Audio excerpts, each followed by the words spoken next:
Hi, my name is Mark Gaudet, and it's a pleasure to be here today at the Cyber Summit 2020. Today I'm going to talk a bit about the CIRA DNS Firewall.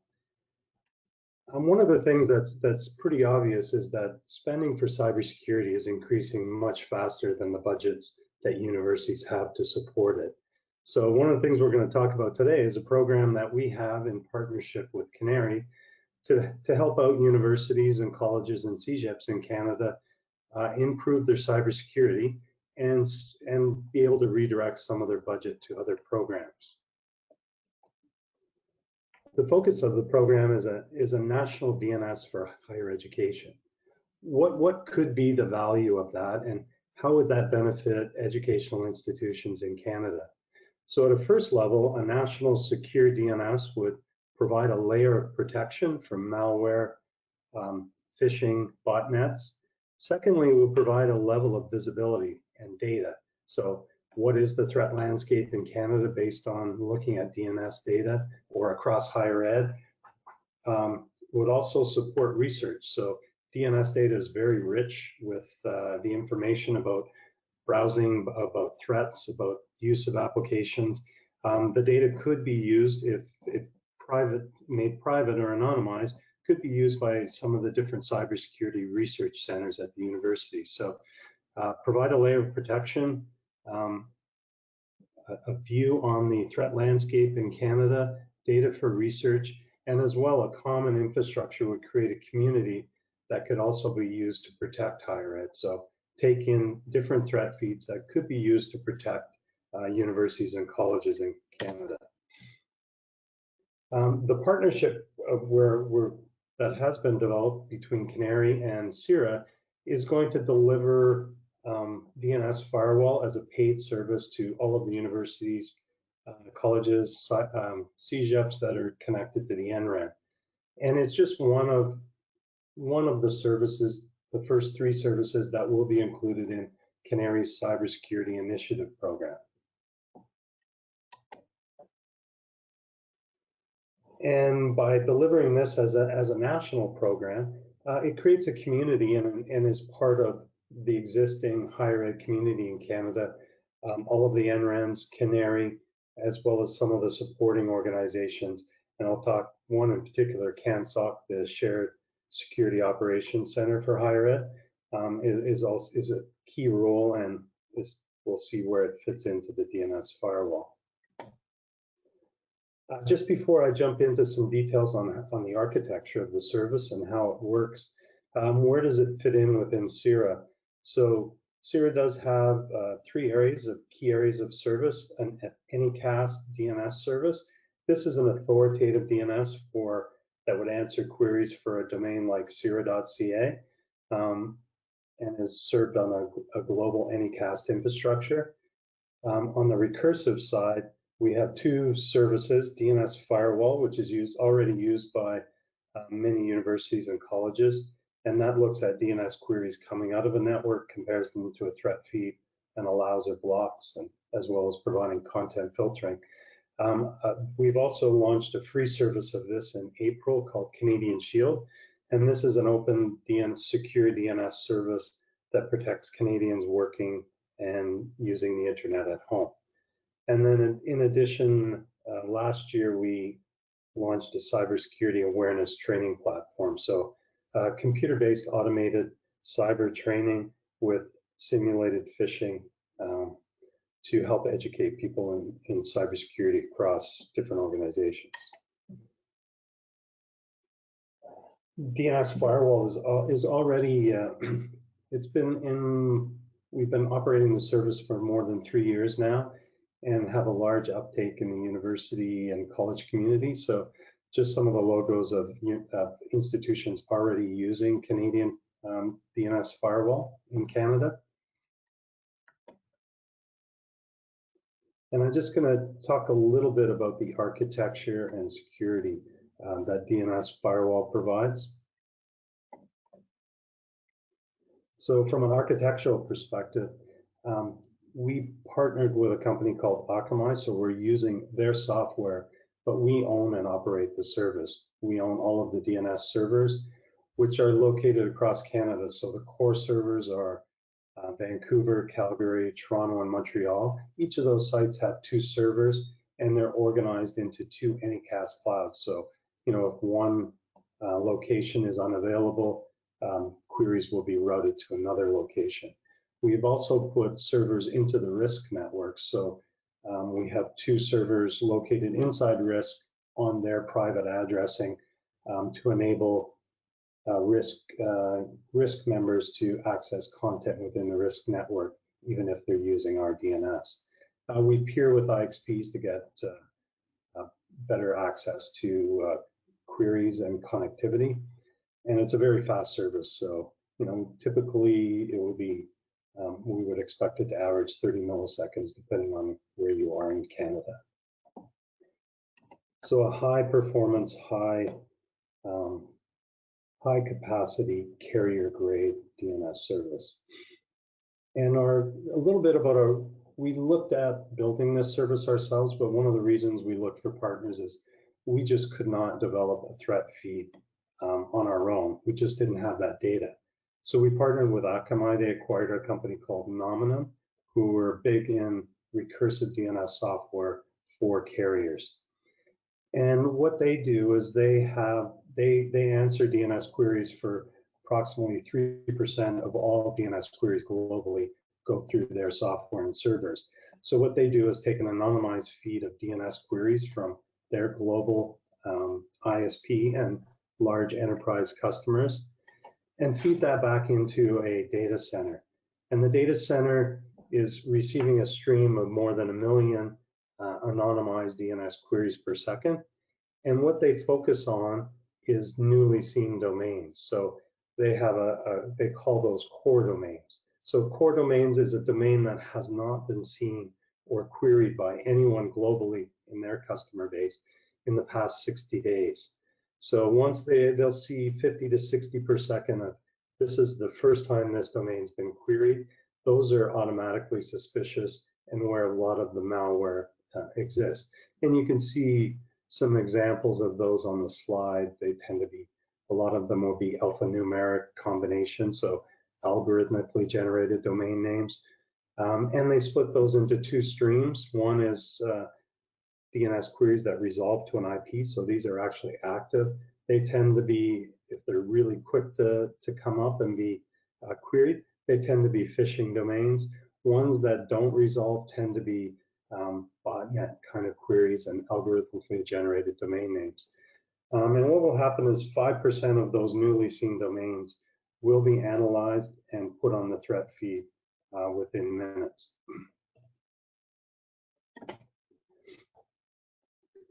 And that stream of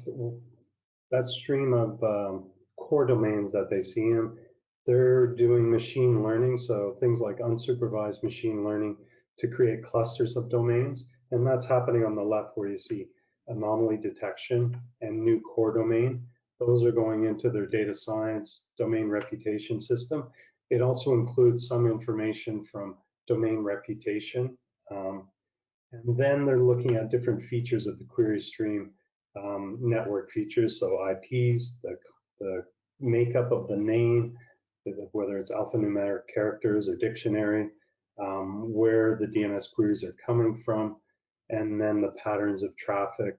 And they're quickly able to create clusters, and they also use public and commercial threat feeds, so a threat feed like Sophos, but in total 37 public and private threat feeds.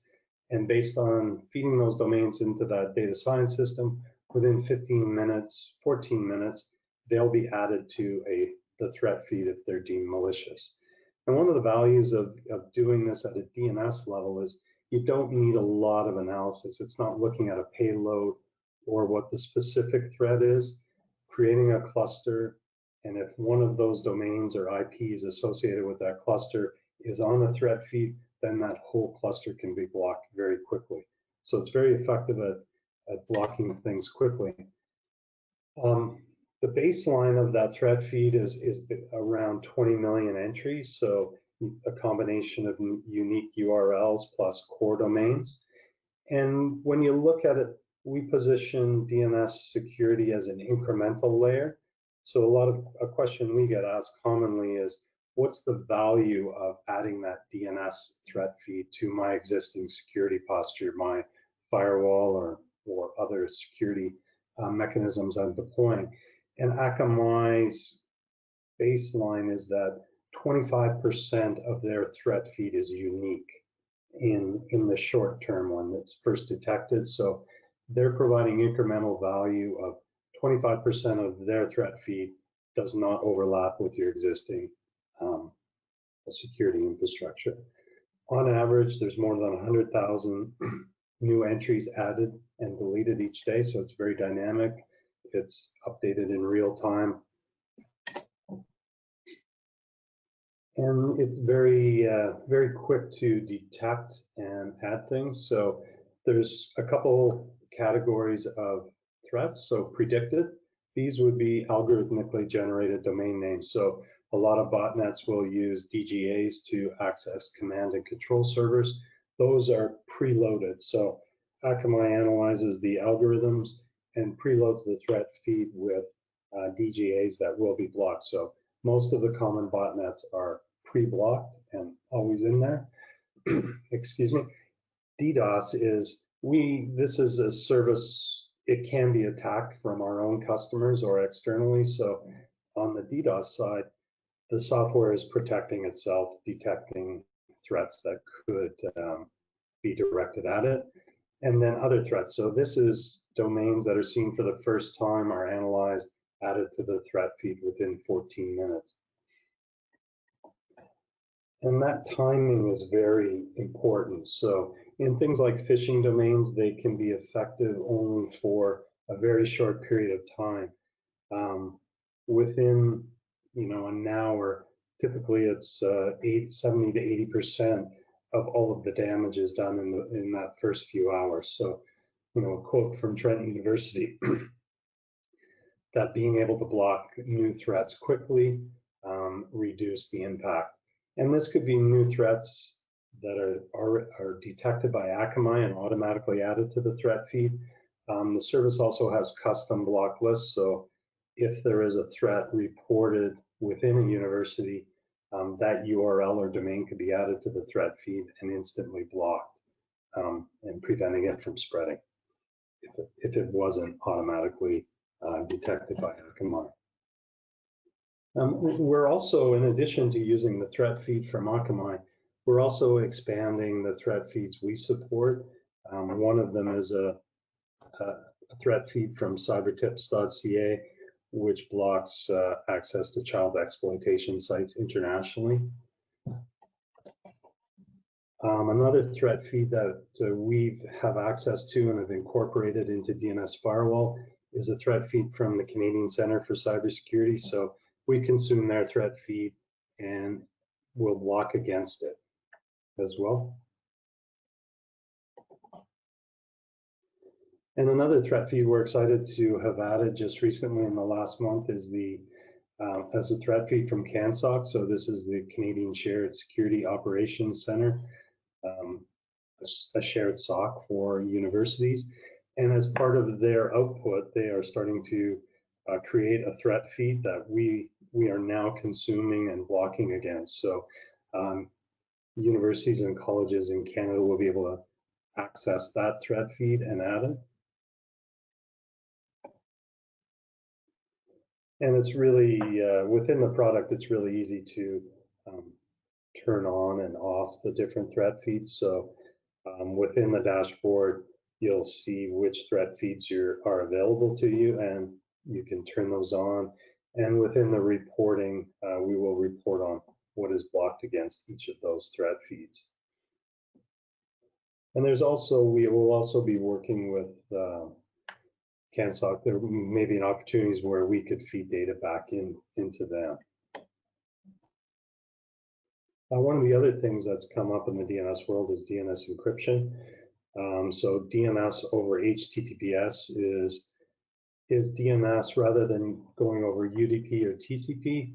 It's DNS over HTTPS. And the big difference here is that DNS over HTTPS queries can be initiated by an application such as a browser, so it's supported in Chrome and Firefox and Edge, Microsoft Edge.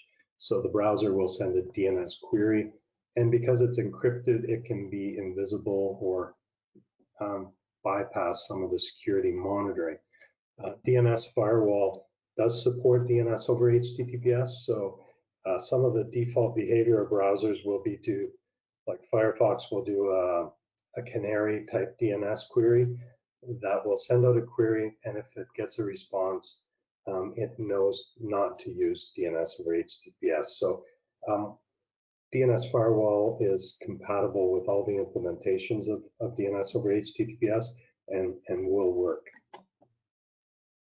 And then just looking quickly to the future, we'll be expanding the service with more nodes depending on capacity requirements, building out reporting and enriching the reporting we provide.